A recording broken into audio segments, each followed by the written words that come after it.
cross over. Alrighty. Well, you set your own pace. We'll be glad to hear you. Pipe for the game. Pipe for the game.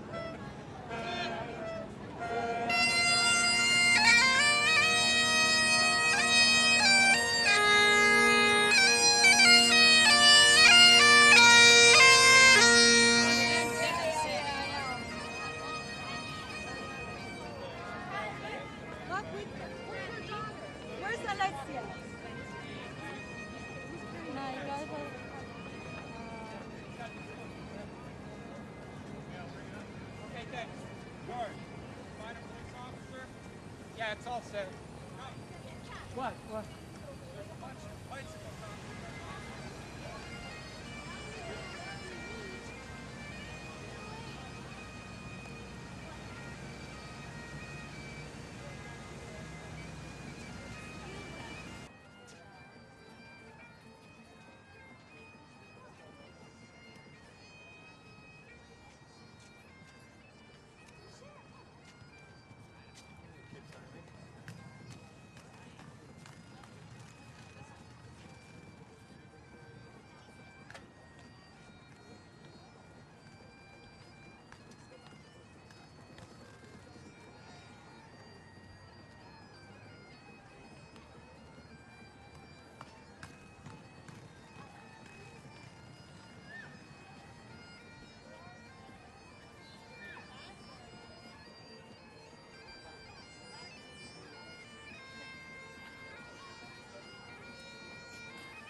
My son Stuart was a living donor, so we want to make an awareness that living donor is an option available to some of the people with severe liver damage.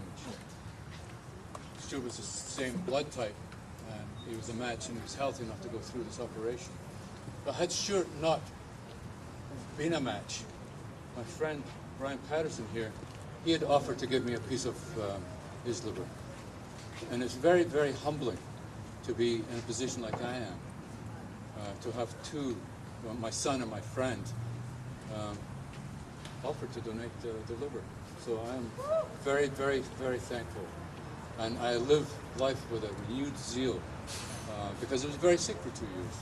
I woke up on June the 2nd feeling great.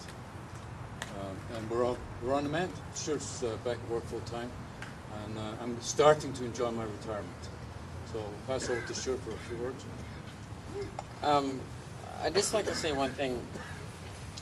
The thing I noticed throughout this whole ordeal is how much a positive attitude helps. It got us through this. I was sure when all this started that everything would work out, and it did. never had any doubt in my mind. So I think that's the way to go. Just stay positive, and hopefully things will work out for you. Thank you. And Brian Patterson, say a few words. I'm doubly blessed that Stuart was a perfect match, and the operation wasn't required on my part. But Al Stark's one of those kind of guys that you can step up to the plate for. And if more people knew the opportunity, Stuart was back to work in 3 weeks, so it'd be like taking a vacation and helping a friend. And frankly, watching Stuart and Al 2 days after the operation, they turned the life switch back on Al.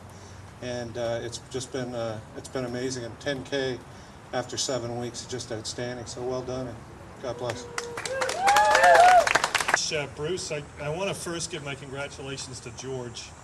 I think George is amazing. He had a vision and a belief, and he had faith, and he put it all together and brought people together from all over the country, and enough money to do it, and had determination. And sometimes when you have a vision and faith like that, you get it done, even without a big plan beforehand.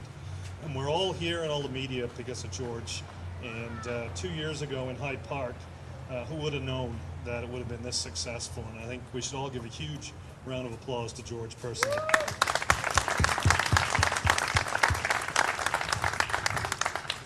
And when I was growing up, my friend Stuart Lockwood, who was my best friend, was very sick. He had a genetic kidney disease, and he got a kidney transplant from his father, the reverse.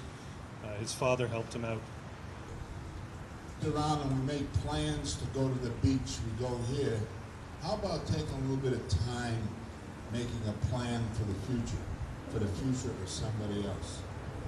And that's what I'm going to do. I'm signing my donor card. And what I'm doing here, I want to help George create awareness. This is a very important thing. We shouldn't have 4,000 people waiting for orders. This young fellow here waited 12 years. Shouldn't have to wait 12 years. So I'm just helping to create awareness, and if I can help, all the better for George, and I'm glad to be here and be part of this. I just want to leave you with this little message. May you live 100 years of aspiration here. On June 20th, 2000, supporting George and giving him his send-off, my son was in the hospital, ready to be transported to Toronto General Hospital to give the gift of life and tissue. My name is Debbie. I am a donor mom. I have the incredible honor of telling you how I met George Marcello. Well, I discovered Step by Step's website on January 2nd, 2002, when I was surfing the net to find out what was going on in the organ transplant world. Final wish come true. Mayor Mel Lastman was presenting George presenting George with the torch of life to start his walk. I emailed Elaine, George's assistant, to tell her of our amazing coincidence. The very same day George started his walk a year and a half ago, my son Michael, at 26, ended up brain dead from a serious fall in his home. I couldn't believe George was still out there fighting the winter elements. He was so inspired by my email, George asked if he could come to our community to honor our son Michael on the 2nd anniversary of Step by Step's walk and Michael's gift of life and tissue to so many. I am proud to say Michael has given the gift of life and tissue to 32 people. So my husband, being